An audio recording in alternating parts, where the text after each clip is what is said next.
Morning with Farah. अखिनाया हर हाल हाल हाल भावे तू चल जेड़ी चाल चाल दिल ना लेसा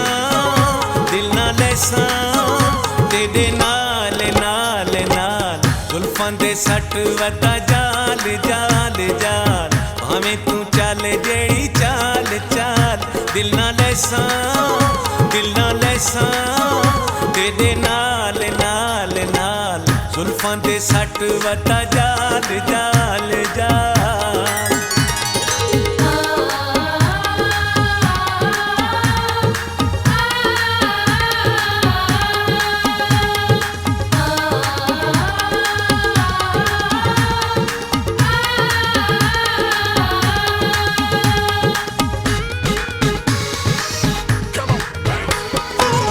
बल्ले ते पछारावा मल के ना बातू सादी गली दे ढोला चकरे ना ला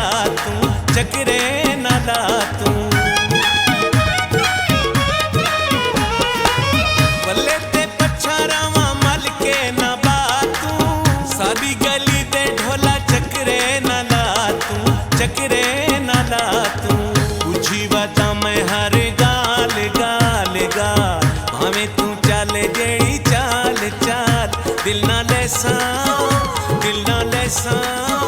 तेरे नाल नाल नाल जुल्फां दे सट वता welcome back ATV morning with फरा में खुश आमदीद। मेरे साथ आज मजहर नियाजी साहब मौजूद हैं, इकबाल सरोबा साहब मौजूद हैं। दोनों बाकमाल शायर हैं, साहिब किताब हैं। 17 किताबें शायरी की जो है वो मजहर साहब की आ चुकी हैं और 2 शायरी की किताबें जो हैं वो इकबाल साहब की आ चुकी हैं। बड़ी तादाद में लिखा आपने, इतनी क्वांटिटी में लिखना जो है ये एक बड़ी बात है। क्या फुर्सत में असर रही या इतनी ज़्यादा आपको आमद और ख़याल की फरावानी रही? असल में असनाफ़ बहुत ज़्यादा थी। मैंने असनाफ़ का चुनाव किया। शायरी में भी असनाफ़ है, मसलन आप गज़ल कहते हैं, नज़म कहते हैं, तो फिर इसके साथ साथ आप सराइकी में भी कह रहे हैं, दूसरी ज़ुबान में भी कह रहे हैं, पंजाबी में भी कह रहे हैं। जब ज़ुबानें ज़्यादा हो जाएंगी तो ज़ाहिर है आप ज़्यादा काम करेंगे तो किताबों की तादाद जो है खुद बढ़ जाएगी, मवाद ज़्यादा हो जाता है। ठीक है। इसके साथ साथ मैंने नसर भी शुरू की, उसमें अफसाना भी लिखा है। सराइकी में मेरा एक अफसानवी मजमूआ कक्का हेठ पहाड़ वो छपा हुआ है, जो कक्का हेठ पहाड़, तो वो उसमें सारी जो है जो लोकल लुकीत की जो कहानियाँ हैं, वहाँ के जो हमारे आसपास के जो मौज़ूआत हैं उनको मैंने पेंट किया अपनी ज़बान में। अच्छा। और अपने लफ्ज़ जो थे जो मतरूक हो रहे थे उनको दोबारा ज़िंदा किया, उनको शामिल किया। तो नसर में लफ्ज़ बेशुमार आ जाते हैं। शायरी में तो आप गज़ल में कितने लफ्ज़ आप समा सकते हैं, हाँ, होगी वही लफ्ज़ आप लेकर तो नसर में तो वसअत होती। उस तरह से बहुत सारी ज़ुबान में वसअत पड़ती है, ज़ुबान जो है महफूज होती है। तो उस हिसाब से मैंने नसर में, उर्दू में भी एक मेरा मजमूआ है जो मेरे तनकीदी मज़ामीन पर मुश्तमिल है, उसका नाम है हरफ़ तहसीन। तो साथ साथ मैंने को 2-3 इंतखाब भी मुख्तलिफ शोरा की शायरी के शाया किए। तो इस तरह से काम, शायरी उर्दू वाली भी शामिल हुई, सराइकी वाली भी, और अभी पंजाबी वाली तो शायद नहीं हुई, वो मेरी कोशिश है कि वो भी छप जाए। अच्छा, इतने सारे नामवर लोगों ने आपको गाया है जी, मतलब अताउल्लाह ईसा खिलवी साहब, शफाउल्लाह रोकड़ी, नसीबुल्लाल, बहुत से और फोक सिंगर्स जिनमें से चंद के ही हम यहाँ पे काम जो है वो चला सकते हैं। किसकी आवाज़ आपको बहुत ज़्यादा पसंद है? किन के अंदाज में आपको अपना कलाम बहुत अच्छा लगा है? मुझे लाला की आवाज़ ने बहुत ज़्यादा इंस्पायर किया है। उनकी तो कोई कमाल ही है। हाँ, वो शुरू में, बल्कि उनकी तरफ मायल होने की वजह भी यही थी कि हम उनको सुनते थे। वो हमसे बड़े हैं उम्र में, तो हम छोटे थे, हम उनको सुनते थे, फिर लिखते थे। हमारी ख्वाहिश होती थी कि लाला हमारा कलाम गाए। फिर कुछ अरसे बाद जो है मौका मिला तो लाला ने शफ़क़त फरमाई, मोहब्बत की, तो हमारा कलाम जो है उनकी ज़बान, फिर एक सिलसिला चल निकला, मुसलसल काम करने का मौका मिलता है। और उनकी ज़बान में गाए हुए जो आपका कलाम है, उसमें आपका पसंदीदा तरीन कलाम कौन? यही वाला गाना जो मुझे बहुत ज़्यादा पसंद है, ढोले नु गल समझा हुआ, क्योंकि उसमें मेरी आप बीती शामिल है, अपनी दिल की बात। अच्छा, तो फिर कोई ऐसा महबूब भी रहा जिसके साथ आपका भी कोई दिली लगाव रहा? बिल्कुल, जिसके लिए आपने शेर लिखे हों? बिल्कुल, मैंने एक जिसके साथ मेरे लगाव था, बल्कि उसको शेरी लगाव भी कहें या दिली लगाव आप कह सकें। ये शेरी लगाव क्या होता है? शेरी लगाव ये है कि उसके साथ आप इन्वॉल्व हैं तो आप उस पर शेर भी कह रहे हैं। ठीक है। हाँ, तो उसके साथ इन्वॉल्वमेंट थी और उस पर मैं शेर कहता रहा। फिर बाद में जब मामलात ख़राब हो गए, अलग अलग हो गए, तो फिर उसके बाद तासुरात जो हैं वो जुदाई और फ़िराक वाले और हिजर वाले मामलात जो हैं वो पेश आने लगे। लेकिन कुछ अरसे बाद फिर हमने अपने आप को चेंज कर लिया और हमने ये सोचा कि शायरी को वुसअत देनी चाहिए, बजाय इसके कि हम अपना रोना धोना जारी रखें। अब आसपास के दीगर मामलात भी हैं, मौज़ूआत भी हैं, मज़ामीन हैं, उनको हम पेंट करें। फिर हम उस तरफ माइल हो गए और फिर उससे ये फ़ायदा हुआ कि शायरी में भूकलमुनी पैदा हुई, यानी उसमें वैरायटी आई है, तब्दीली आई है। लेकिन आपको नहीं लगता कि लोगों को तो मोहब्बत और फिराक, हाँ, लोगों की उसके लिए हम चाशनी रखते हैं और उसके दरमियान के फेस का कोई एपिटाइट नहीं है। या तो उन्हें आगाज़ मोहब्बत चाहिए या इख्तिताम मोहब्बत चाहिए, और वो भी वसल की शायरी की निस्बत फिराक की शायरी जो है समहाउ ज़्यादा लोगों को हमारे समाज का मसला ये है कि हम अभी तक हिजर, विसाल और हिजर से बाहर ही नहीं निकल पाए।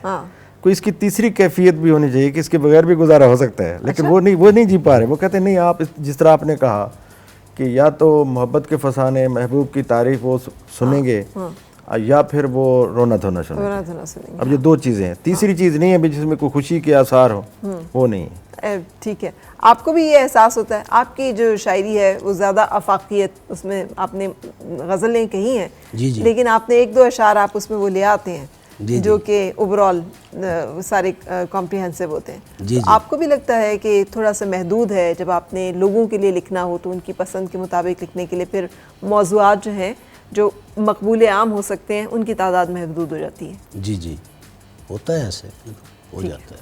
अच्छा। एक और आपने अभी जो बात की है ना, उसकी मैं वजाहत कर दूं कि दो चीज़ें हैं। एक, आप अपनी मर्ज़ी से लिख रहे हैं, जी जी, अपनी मर्ज़ी और मंशा और आज़ादी से लिख रहे हैं, आप पर कोई जबर, कोई किसी की फरमाइश नहीं है, ठीक है, ज़बरदस्ती नहीं है। ठीक है। एक वो है जो फ्लो में आप लिख रहे हैं, एक वो है जो आपने लोगों के लिए लिखना है, जो आपको कहा गया है। मामला ये है शायर के लिए कि हम जब अपनी फ़ज़ा में, फ़्लो में, बहाव में लिख रहे होते हैं तो उस वक्त हमारी ज़हनी सतह बुलंद होती है। फिर जब हमने लोगों के लिए लिखना होता है तो हमें अपनी ज़हनी सतह को नीचे लाना पड़ता है, क्योंकि आम आदमी कैसे सुनेगा। अब वो शेर जो गालिब के पैरामीटर में हो या मीर तकी मीर के पैरामीटर में, वो शेर तो आज चलेगा नहीं। लोगों को तो सादा शायरी सुनानी है और उसमें भी वो मजमून पेश करना है जो उन्होंने देखा हो, जो उन पर बीता हो, रिलेट कर जो मजमून उनसे समझ सके और समझ सके। तो हमें फिर वो सादा करना पड़ता है, शायरी को ईजी करना पड़ता है, और फिर उसके बाद उनकी ज़हनी सतह के मुताबिक अपने जहन को लाना पड़ता है। बिल्कुल सही। फिर उसके बाद फ़ौरन जब हम अपनी शेरी तख़य्युल की तरफ जाते हैं, फिर हम अपनी बुलंदी की तरफ चले जाते हैं। ये मुश्किल काम होता है। अच्छा, मैं दोबारा से फरमाइश कुछ और ऐसा जो आप हमें सुनाना सराइकी में एक गज़ल है जो दोस्त ज़्यादा फरमाइश करते हैं, मैं वो पेश कर देता हूँ आपकी खिदमत में। मुकदे नहीं कुरलामण ना, मुकदे नहीं कुरलामण ना, दुखता हूँ दिन सावण नाल, बंदा अच्छा थी नहीं सकदा, बंदा अच्छा थी नहीं सकदा, अच्छे कपड़े पावण नाल, दुखता हूँ दिन सावण नाल, दस्तक दियो गल नहीं रहंदी, दस्तक दियो गल नहीं रहंदी, हर बुहा खड़कावण नाल, दुखता हूँ दिन सावण नाल, मसले अक्सर हल थी वे दिल, मसले अक्सर हल थी वे दिल, समझण ते समझावण नाल, दुखता हूँ दिन सावण नाल, वडे बंदे मर नहीं वैदे, वड्डे बंदे मर नहीं वैदे, मर नहीं वैदे, डूबक मिट्टियां पावन नार, दुख तां दिन सावण नाल, सावण नाल। आखिरी शेर, पर्दे कदा पर्दे राह दिल, पर्दे कदा पर्दे राह दिल, पर्दे राह दिल, कंधा को उस रावण नार, दुख तां दिन सावण नाल, सावण नाल। क्या बात है, बहुत खूबसूरत। तो पहले आप शायरी लिखते हैं, फिर आप उसका तरन्नुम बनाते हैं कि उसको कैसे ऐसा भी होता है, करना ऐसा भी होता है, लेकिन एक शेरी फ़ज़ा जो हमने कायम की होती है, जिसमें हम शेर कह रहे होते हैं, एक एटमॉस्फेयर होती है जिसमें हम शेर कह रहे होते हैं, उस वक्त ये दोनों का इम्तिजाज खुद ब खुद हो जाता है। अक्सरियत तो ऐसे होती है कि ज़्यादातर शायरी जब आ रही होती है तो धुन भी साथ आ रही होती है, जब शेर उतर रहा होता है तो धुन भी होती है। मतलब कोई मिसरा, कोई धुन बनी है, छोटा सा टुकड़ा बना है, तो साथ उसके शेर भी बन गए, मिसरा उसी रफ्त में चलते चले जा रहे हैं। बिल्कुल सही। अच्छा इकबाल सरोबा साहब, आप लोग जो मेन स्ट्रीम एक शायरियों का मुशायरे हो रहे होते हैं, जी जी, उसमें कम होते हैं, उसकी वजह क्या है? जो एक बहुत मतलब नेशनल लेवल पे या इंटरनेशनल लेवल पे जो लोग शायरी के उसमें जा रहे हों, ऐसा क्यों है? ये मुझसे बेहतर जो जवाब है ना, वो मज़र न्याजी साहब ही दे सकते हैं, क्योंकि ये बहुत। हाँ, इसकी वजह ये है कि जो हम मज़ाफ़ात में रहते हैं, मज़ाफ़ात, अब तो खैर सोशल मीडिया आया है, लेकिन अभी भी बात वहीं पर है कि कुछ लोग कह रहे हैं कि सोशल मीडिया के आने से जनाब ये फासले मिट गए हैं। फासले बढ़े हैं, कम नहीं हुए। जो लोग कहते हैं कि फासले कम हुए हैं, मैं कहता हूँ नहीं, नफ़रतें बढ़ी हैं। वो कहते हैं मोहब्बतें बढ़ी हैं, मैंने कहा जी नफ़रतें बढ़ी हैं, मोहब्बतें कहाँ बढ़ी? मोहब्बतें तो कम हुई है। बिल्कुल। अच्छा, राब्ते बढ़े हैं जी। अच्छा, राब्ते बढ़े हैं तो फिर उसके बाद जुदाई ज़्यादा हुई है, आप दूर होते जा रहे हैं एक दूसरे से। इंसान भी एक दूसरे बात कर रहे हैं जी, कितनी दूर बैठे हुए, मगर वो बात नहीं है जो हम आपस में बैठ कर आमने सामने करते हैं, वो बात नहीं है, वो कुर्बत नहीं है। अच्छा, अब यहाँ पर ये है कि अभी भी बड़े शहरों की फजीलत उसी तरह कायम है कि वहाँ मवाक़े हैं, वहाँ चैनल्स हैं, वहाँ पर अखबारात हैं, बड़े वहाँ पर मुशायरे होते हैं। तो हम जैसे लोग जो मज़ाफ़ात में होते हैं, उनको बुलाना उनके लिए थोड़ा सा मसला होता है, महंगा भी पड़ता है और मसला भी होता है।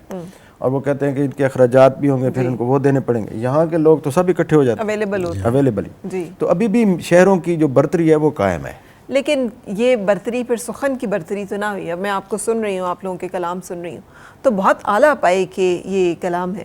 तो कभी इस वजह से कभी कोई दिल आज़ारी हुई हो या थोड़ा सा हौसला शिकनी हुई हो कि मुनासिब रवैया नहीं है? देखिए, जब आप या पजीराई नहीं है या अवार्ड्स नहीं है, जब आप एक काम कर रहे होते हैं ना, एक जुनून के साथ काम कर रहे होते हैं, आपको एक लगन होती है, आपके अंदर एक जज्बा होता है मैंने आगे जाना है, तो उस वक्त फिर आप ये नहीं देखते कि किसने मेरा दिल तोड़ा, किसने मुझे डांटा, किसने मुझे मना किया, किसने मेरा रास्ता रोका। आप तो बढ़ते चले जाते। तो आप अपना सफ़र जारी रखें, लोग तो आते रहेंगे, आपको रोकते भी रहेंगे, हवाएं चलती रहेंगी, दिए का काम है जलते रहना। वाह, क्या बात है, बहुत खूबसूरत। सो मैं इकबाल सरोबा साहब आपसे भी कुछ सुनने की इस वक्त फरमाइश करूँगी। शायद बिस्मिल्लाह। दिल को आबाद कर लिया जाए, दिल को आबाद कर लिया जाए, अब उसे याद कर लिया जाए, अब उसे याद कर लिया जाए, पाँव जंजीर से अलग करके खुद को आज़ाद कर लिया जाए, खुद को आज़ाद कर लिया जाए। झोंपड़ी है न तेरा घर साईं, झोंपड़ी है न तेरा घर साईं, तुझको किस बात का है डर साईं, तुझको किस बात का है डर साईं, जा हकीकत तलाश कर अपनी, जा हकीकत तलाश कर अपनी, कुछ कुछ नहीं है इधर उधर साईं, फूल खिलते नहीं हथेली पर। वाह वाह। फूल खिलते नहीं हथेली पर, फूल खिलते हैं शाख पर साईं। वाह वाह। फूल खिलते हैं शाख पर साईं। और एक छोटी सी नज़्म खाना बदोश। जी इन पक्के मकानों में जो लोग नहीं बसते, इन पक्के मकानों में जो लोग नहीं बसते, वो लोग भी जिंदा हैं, तुम सोच नहीं सकते। तुम सोच नहीं सकते, क्या सोच नहीं सकते, क्या सोच नहीं सकते। वाह खूबसूरत।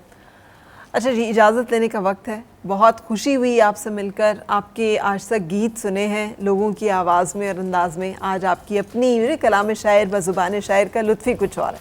तशरीफ़ आवरी का बहुत शुक्रिया, वक्त देने का बहुत शुक्रिया। लेकिन जाते जाते एक और कोई नज़म गज़ल किसी चीज़ की फरमाइश जो है वो आपसे करूँ। नज़र ऐसी पड़ी मुझ पर, कलंदर हो गया हूँ मैं। नज़र ऐसी पड़ी मुझ पर, कलंदर हो गया हूँ मैं। बस एक नमकीन कतरे से समुंदर हो गया हूँ मैं। नज़र ऐसी पड़ी मुझ पर, कलंदर हो गया हूँ मैं। नहीं था घर तो मैं हर घर को अपना घर समझता था। नहीं था घर तो मैं हर घर को अपना घर समझता था। मिला है जब से घर उस दिन से बेघर हो गया हूँ मैं। मिला है जब से घर उस दिन से बेघर हो गया हूँ मैं। शेर देखिएगा। अकेला था तो अक्सर तुझ से बाजी हार जाता था। अकेला था तो अक्सर तुझ से बाजी हार जाता था।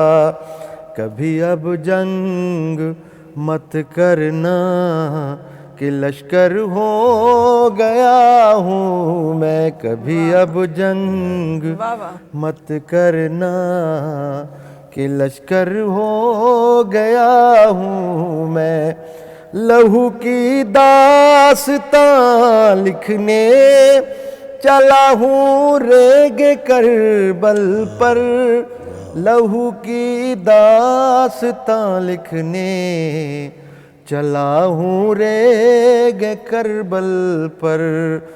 अकेला मत समझ मुझको 72 हो गया हूँ मैं। बस एक नमकीन कतरे से समुंदर हो गया हूँ मैं। नज़र ऐसी पड़ी मुझ पर, कलंदर हो गया हूँ मैं।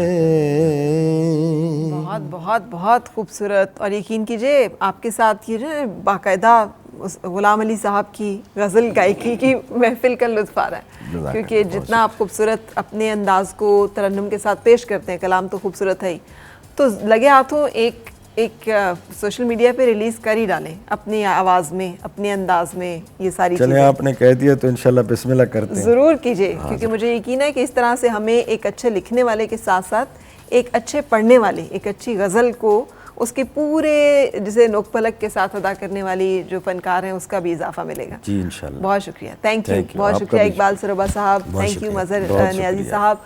और इजाज़त लेंगे आपसे इंशाल्लाह मुलाकात होगी हमारी कल फिर। उस वक्त तक अपना ख्याल रखिएगा। अल्लाह हाफिज़।